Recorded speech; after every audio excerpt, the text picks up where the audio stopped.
හොඳයි ඔලිම්පියාඩ් 15 වෙනි එකද බලමු මේක. මේක නම් බොහොම ලේසි එකක්. මේ නිකන් සාධක දැක්කනම් එච්චරයි. මේ පොදු සාධක දැක්කනම් එච්චරයි. x වල 4 වෙනි බලය අඩු කිරීම x වල 3 වෙනි බලය බෙදනවා x වල 3 වෙනි බලයෙන්. එතකොට සමානයි 5යි. අපි බලමු 6. මේ උත්තරේ අපි සාධනය කරලත් බලමු හරිද කියලා. දැන් මෙතන මට පේනවා මට මෙතනම හදන්න පුළුවන්. x වල 3 දෙනෙක් ගත්තොත් මේ දෙන්නට පොදුයි. උඩ රූලය. උඩ රූලය. මට පේනවා ගානට මේ දෙන කැපිලත් යනවා. මේක බොහොම ලේසි මේක. x වල 3 දෙනෙක් ගත්තොත් මෙතන x වල 4 දෙනෙක් හිටියා 3 දෙනෙක් ගියොත් එක x කෙනෙක් ඉතුරු වෙනවා. මෙතන බලන්න x වල 3 දෙනාගෙන් x වල 3 දෙනාම ගියාම කවුරුත් ඉතුරු නැහැ නෙමෙයි බිඳුව නෙමෙයි එක උත්තරේ. මොකද අපි දන්නවා ඕනම ගානක් ඒ ගානෙන් බෙදුනහම එකයි අපි දන්නවා වරකට එක බෙකින් බෙදෙන එක නෙමෙයි මෙතන කරන්නේ. x ලා 4 දෙනෙක්ගේ x ලා 3 දෙනෙක් බෙදලා ගියාම එක x කෙනෙක් ඉතුරු වුණා. x ලා 3 දෙනා x ලා 3 දෙනාගෙන් බෙදනවා ඕනම ගානක් ඒ ගානෙම බෙදනවා නම් එකයි ඉතුරු වෙන්නේ. ඕනම ගානක් ඒ ගානෙන් බෙදනවාම එකයි. සමානයි 5යි. මෙතන බලන්න ගත්ත ගමන් x ගණයට x ගණය කැපෙනවා. එහෙනම් දැන් ඉතුරු වෙන්නේ x ඍණ 1.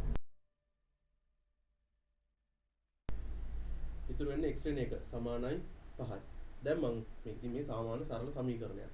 එහෙනම් x කියන කෙනා තනි වෙන්න නම් 5 කියන පැත්තට ධන 1 මේ පැත්ත එකක් එකතු කරනකොට ඍණ 1ට ධන 1 අඩු වෙනවා, කැපෙනවා, බිඳුව වෙනවා. මේ පැත්තටත් එකක් එකතු කරන්න. දැන් x සමානයි 6යි. අපි දැන් මේක ඔප්පු කරලා බලමු. මේ කියන හැටියට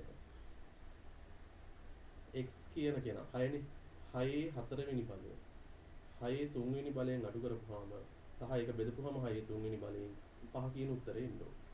මම මේ කොටස මකන්නවා. මොකද මේ කොටස මම කැල් කරලා ලියාගත්තා. 6 4 වෙනි බලය 1296යි 6 3 වෙනි බලය 216යි. එහෙනම් අපි දන්නවා 6 වරක් 36යි 36 වරක් 216යි. එතන මේක 1296යි මෙතන යටත් 216 තියෙනවා. දැන් මේක මේ කපන්න හැම්බේ අඩු කිරීමක් තියෙනවා. එතන මේක අඩු කරමු. 6න් 6ක් බිඳුවයි. 9න් 1ක් 8යි. 2න් 2ක් බිඳුවයි. මෙතන 1080 වෙනවා. බෙදීම 216යි සමානයි 5යි.